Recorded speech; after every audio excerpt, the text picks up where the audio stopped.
इस देश को आखिर हुआ क्या है? कहीं आग है, कहीं धुआं धुआं है।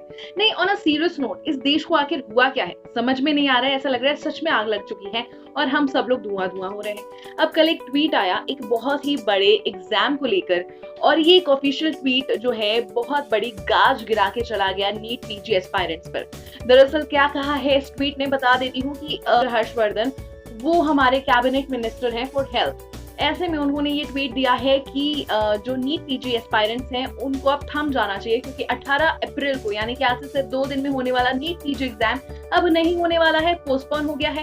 पोस्टपोनमेंट की डेट अगली क्या रहेगी ये नहीं दे पाए, क्योंकि आखिर करंट सिनेरियो देख लीजिए, पैंडेमिक में 2 लाख से ऊपर केसेस आ रहे हैं। तो इस चीज को मान लिया जाता है कि चलिए सोच समझ के फैसला लिया गया होगा, यूथ के हक में फैसला लिया होगा। लेकिन वो हक कहाँ चला गया, वो टेंशन कहाँ चली गई, वो कंसर्न कहाँ चला गया उन लोगों के लिए जो जाकर कुंभ में डुबकियां मार रहे हैं। वहां पर तो वहां के उत्तराखंड के सीएम बोल रहे हैं रावत जी कि भाई गंगा में डुबकियां मारो, गंगा मैया बचा लेगी, कोविड जो है खुले में नहीं फैलता है।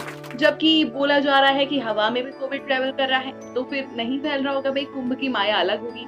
चलिए मान लिया कि धार्मिक स्थल है, धार्मिक चीजें जो है तब शुरू की गई थी जब कोविड के इतने मामले नहीं थे, हम तो सब कुछ मानने को तैयार हैं।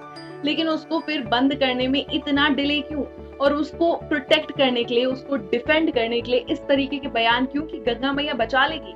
अरे मूर्खों, तुम लोग को समझ में नहीं आ रहा है कि गंगा मैया ही तुम्हें डुबाना चाहती है, तुम्हारे कर्मों का फल है कोविड। चलिए खैर ये भी छोड़ देते हैं, एक बार को साइड कर देते हैं। लेकिन फिर इलेक्शन रैलीज का क्या कहेंगे आप लोग? मेरी मेड ने कल छुट्टी ली थी, उनको प्रधानी के इलेक्शंस में शामिल होने के लिए जाना था। जी हाँ, उनको वोट देने के लिए शामिल होने जाना था। क्या वोट्स के लिए भी आप लोग वही तैयारी कर रहे हैं जो कि एग्जाम्स के लिए कर रहे थे?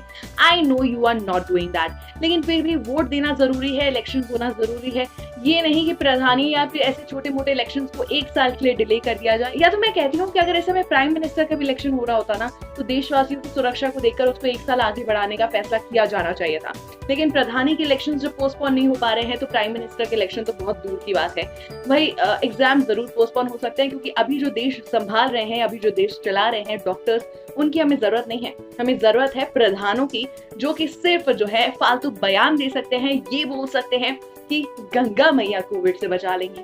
हाँ, ये बात सच है कि उत्तर प्रदेश में ही चल रहे हैं प्रधानी के इलेक्शंस। मेरी मेड इस बात का सबूत है, जिन्होंने 10 साल से आज तक किसी प्रधानी के इलेक्शन में वोट नहीं दिया है, लेकिन इस बार जा रही हैं क्योंकि उनको गांव से बहुत ज्यादा कॉल्स आ रहे हैं कि उनके घर के प्रत्याशी खड़े हैं, तो उनको वोट देना जरूरी है।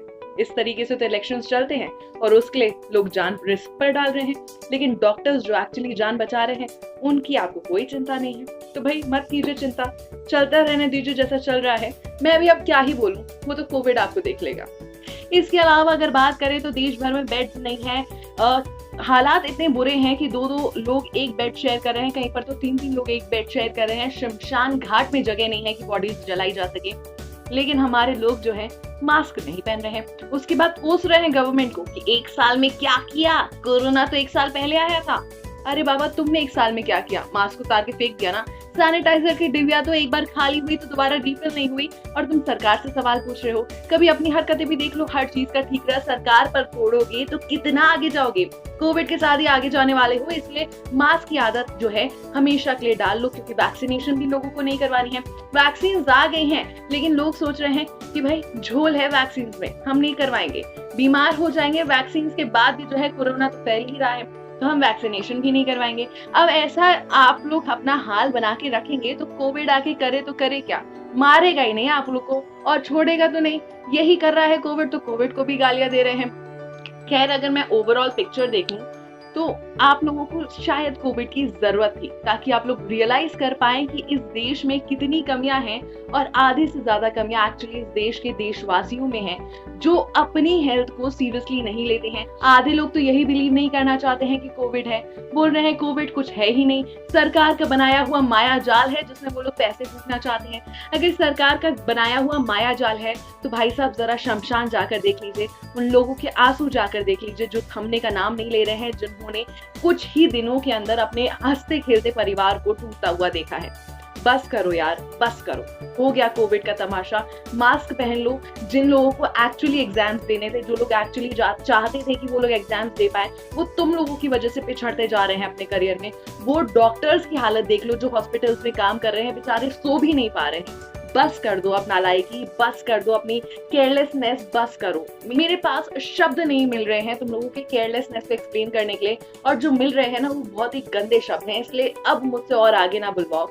अब बस करो, देश का कुछ तो ख्याल करो।